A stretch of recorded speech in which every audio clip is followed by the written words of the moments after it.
Didik TV KPM.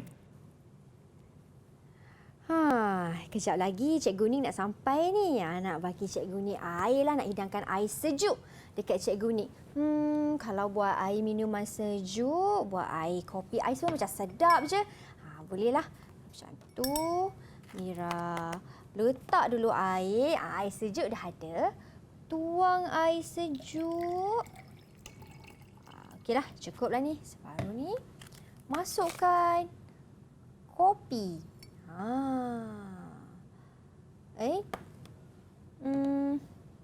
Kenapa lama sangat nak larut kopi ni? Alamak, macam tak jadi je ni. Cikgu Nik! Sampai dah Cikgu Nik kat rumah saya. Terkejut saya, Cikgu. Itulah, sedapnya bau kopi ni. Rasa macam nak minum kopi lah hari ni. Tapi macam tak jadilah, Cikgu, air kopi saya ni sebab dia macam tak larut. Mira nak sediakan kopi sejuk untuk cikgu kan? Jadi Mira terus guna air sejuk. Yelah, Cikgu. Senang macam tu. Yeah. Okey, sebenarnya ada cara yang lagi mudah.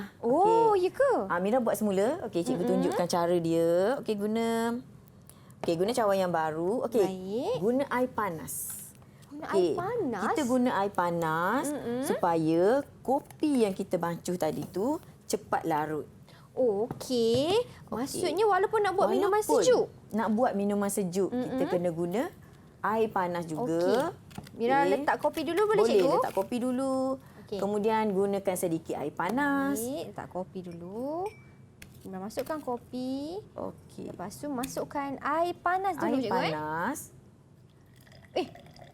Cepatnya, Cikgu. Dah larut lah, Cikgu. Dah larut. Nampak warna pun dah sekata. Ya. Okey, Mira boleh kacau. Baiklah, Mira kacau. Okey, kacau. Okey, tak payah kacau banyak pun sebab air panas tu dah memang melarutkan kopi tersebut. Okey, nak buat kopi ais kat cikgu kan? Betul. Okey, masuk air sejuk. Wah, tambah pula dengan air sejuk. Tambah air sejuk. Okey, lepas ni boleh tambah air batu. Maksudnya, kalau kita nak buat air minuman sejuk pun sekalipun, tidak perlu guna air sejuk secara terus. Begitu. Larutkan dulu dengan air panas. Okey, patutlah cikgu kalau kita tengok warna pun berbeza. Kalau yang ini masih ada mendakkan. Ada mendakkan kat bawah. Maksudnya dia belum larut habis. Betul. Belum kesemuanya larut. Okey, ini perbezaan dia, Cikgu. Maksudnya walaupun nak buat air sejuk, kena letak air panas juga air terlebih panas. dahulu. Okey, tapi apa pula kaitannya tu, Cikgu, dengan faktor tajuk tindak balas kimia kita? Tajuk yang seterusnya hari ini ialah, okey. Jom kita tengok kat sini. Okey, faktor yang kedua ialah faktor suhu yang mempengaruhi kadar tindak balas kita. Macam Mira buat tadi, satu menggunakan air sejuk terus, satu lagi menggunakan air panas, seterusnya menambahkan dengan air sejuk. Baiklah. Okey, ini contoh lain. Penggunaan kaitan suhu bahan tindak balas. Okey, pernah tak kita mencuci pakaian dengan suhu yang tinggi? Contohnya dekat kita pergi kedai Dobi, okey, kita ada mesin basuh yang kita boleh naikkan suhu dia. Betul. Okey, apakah tujuan tersebut? Okey, penggunaan suhu yang lebih tinggi boleh membunuh virus, seterusnya dapat meningkatkan kualiti kebersihan pencucian. Malah suhu yang tinggi juga boleh mempercepatkan pencucian.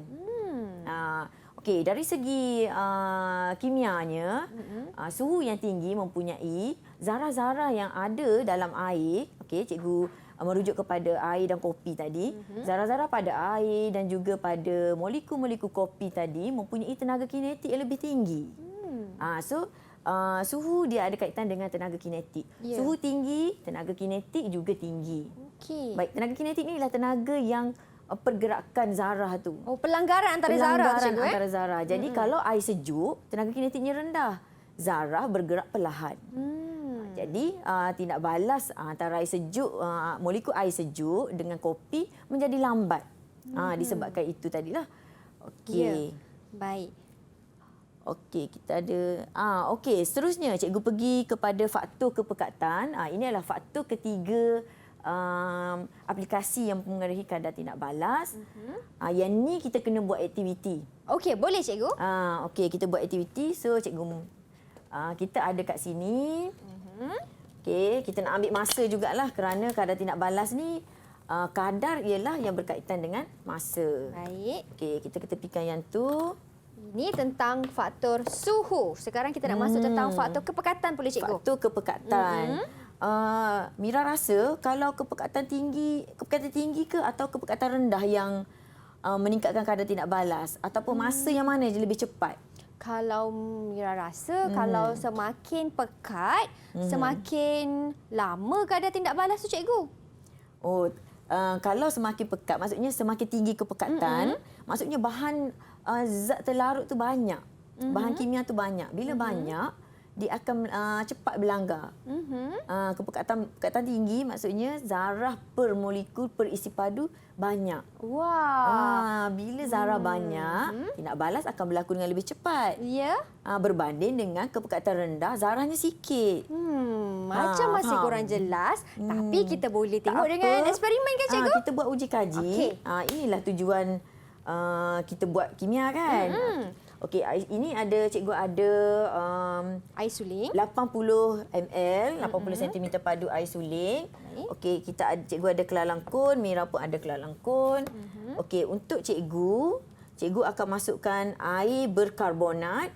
Baiklah. Okey, air berkarbonat sebanyak 200 cm padu ke dalam kelalang kun. Ini cikgu. Okey, Mira cikgu nak okey, air berkarbonat Mira. Okey, kita tunggu dulu. Nanti terkeluar buih dia kan cikgu kan? Okey, Kenapa ya cikgu guna air berkarbonat, tahu tak? Mungkin kerana air berkarbonat lebih tinggi kepekatan cikgu? Ya, air dari segi kepekatan, sebenarnya dalam air berkarbonat ni kita ada asid. Asid ya. Okey. Asid. Jadi kita ganti asid lah sebab kita kan aplikasi dalam kehidupan. Okey. Kita dekat luar sana ramai yang menggunakan yang menyukai air berkarbonat. Sebenarnya air berkarbonat adalah sejenis asid lemah. Ya. Okey. Okey, jadi maksudnya cikgu, bahan yang cikgu guna pakai sekarang ni sangat mudah untuk murid-murid di rumah dapati kan cikgu? Betul. Untuk mereka sendiri buat uji kaji ini di rumah bagi meningkatkan lagi pemahaman mereka. Betul cikgu? Betul. Okey, ini Mira punya.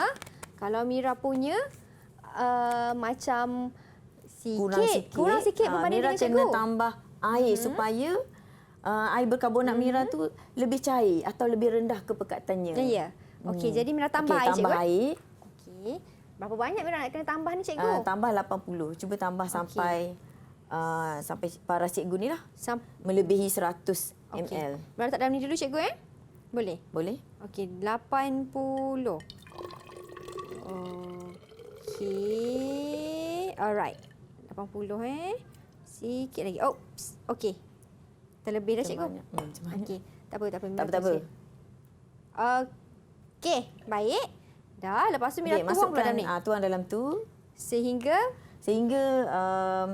mencecah. parasnya melebihi 100. Melebihi 100. Okey, sikit lagi ke cikgu? Dekat sini. Sikit lagi. Alright, sampai garisan. Okey dah. Okey, terlebih sikit cikgu. Boleh cikgu? Tak apa. Okey, tak apa. Seterusnya kita nak masukkan gula-gula bermentol ke dalam air berkarbonat ini dan kita nak tengok pembuakan berlaku. Wow. Okey, sementara kita masukkan tu, okey, caranya ialah sebaik saja kita masukkan gula-gula bermentol, kita masukkan 3 biji gula-gula bermentol, kita perlu mulakan jam randik. Kemudian kita catatkan masa. Okey, bila pembuakan habis, Mira tutup jam randik. Okey. Cikgu pun sama. Baik cikgu. Alright, kat sini kita ada Mira punya berkepekatan rendah atau cair. Cikgu punya berkepekatan tinggi atau lebih pekat. Ya. Baik, kita tukar Bekas cikgu bekas ya supaya lebih jelas. Baiklah. Kalau macam tu Mira ambil bekas di bawah. Okey cikgu. Tak macam ni. Okey, Satu kita cikgu ada punya. gula-gula bermentol Ya. sebanyak 3 biji. Okey, macam pertandingan juga. Okey, Kita cikgu. nak catat masa. Kita nak tengok siapa pembuakan yang radah siapa. Okey, pembuakannya berlaku dengan lebih cepat. Ya. Okey, jom kita mulakan. 1, 2, 3.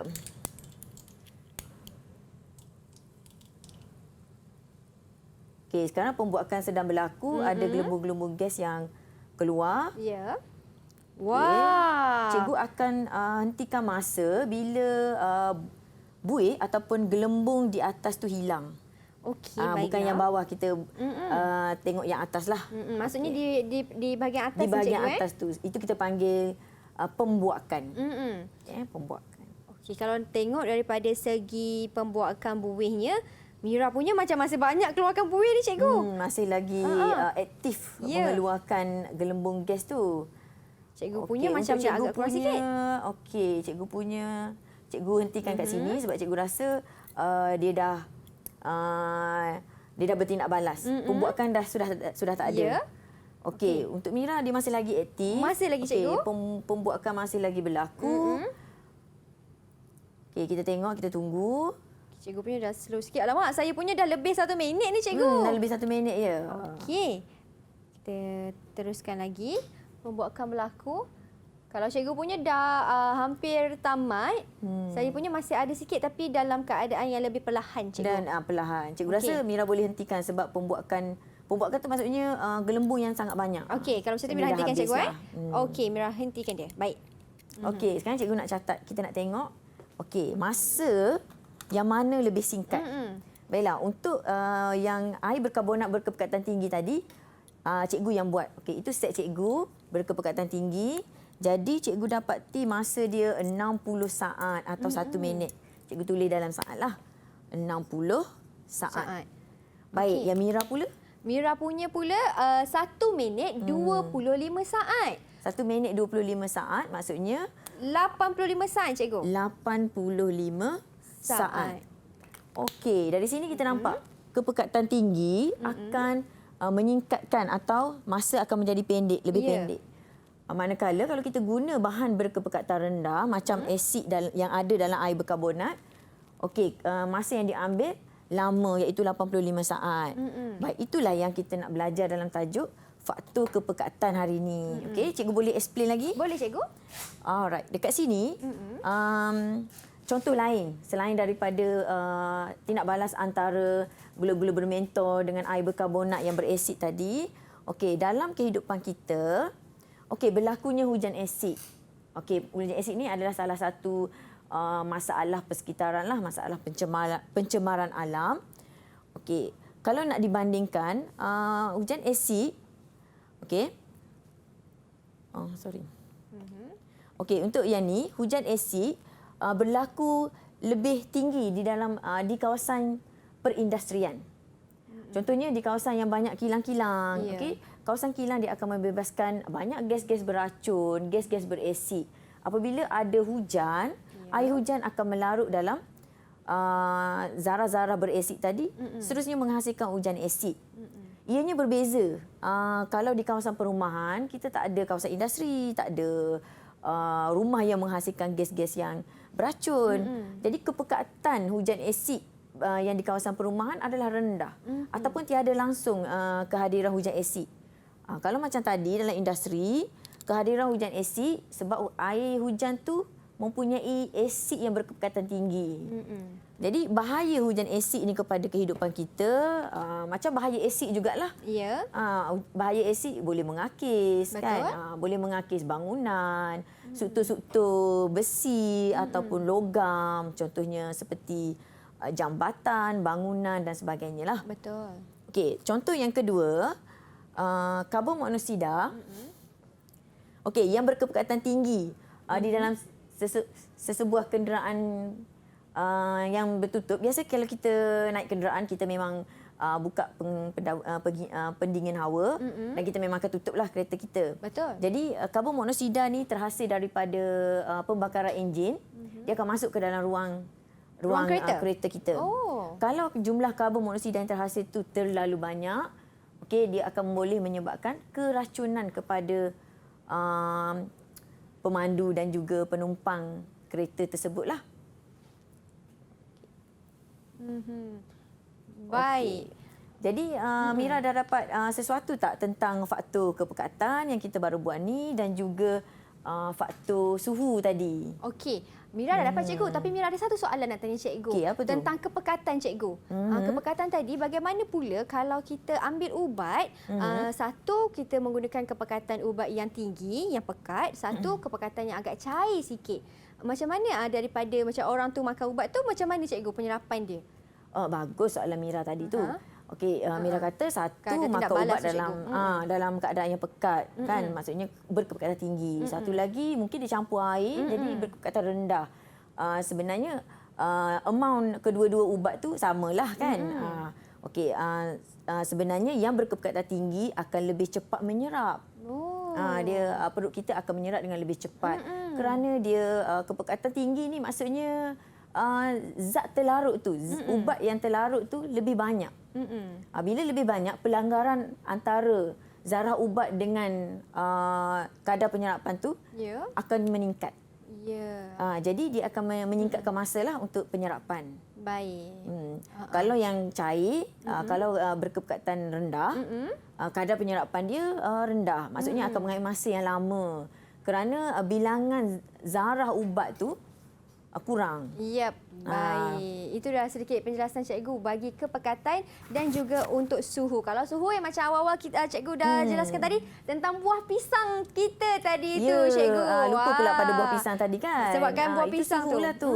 Itu faktor suhu. Yep. Kalau suhu yang sejuk, mungkin orang kata kadar tindak balas kimia dengan bakteria sedikit perlahan sebab itulah buah tu lebih segar berbanding kalau kita letak di luar. Okey, itu penerangan tentang kadar tindak balas kimia bagi suhu dan kepekatan. Kita berhenti berehat seketika kerana selepas ini ada lagi satu eksperimen yang Cikgu Nik nak terangkan kepada anda semua. Jangan ke mana-mana, hanya di slot menengah atas.